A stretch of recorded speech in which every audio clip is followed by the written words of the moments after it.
আজি মই ৰঙালাও বাকলিৰ এটা ৰেচিপি লৈ আহিছোঁ। এতিয়া ৰেচিপিটো বনাওঁ।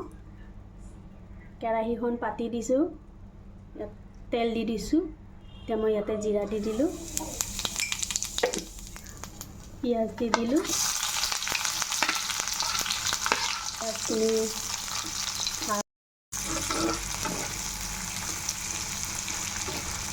পিঁয়াজখিনি ৰঙচুৱা হোৱালৈ ভাজি ল'ম।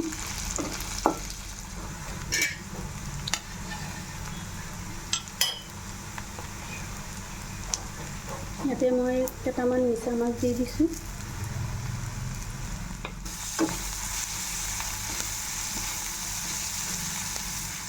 পিঁয়াজখিনি ইয়াতে ৰঙা কৰি ভাজি ল'লোঁ।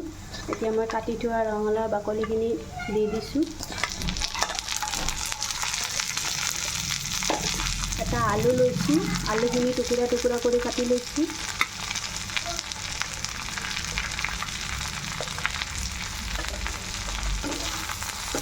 ৰঙালাওটো আমি প্ৰায়ে মানুহে খাওঁ। ৰঙালাওৰ বাকলি ভাজি খাবচোন, খাবলৈ বৰ টেষ্টি। সৰু চামুচেৰে এচামুচ হালধি গুড়া, অকণমান জিৰা গুড়ি, সোৱাদ অনুসৰি নিমখ, ভালকৈ লৰাই দিছোঁ, ভাজি লৈ আছোঁ। 10 মিনিট সময় এনেকৈ ভাজি ল'ম।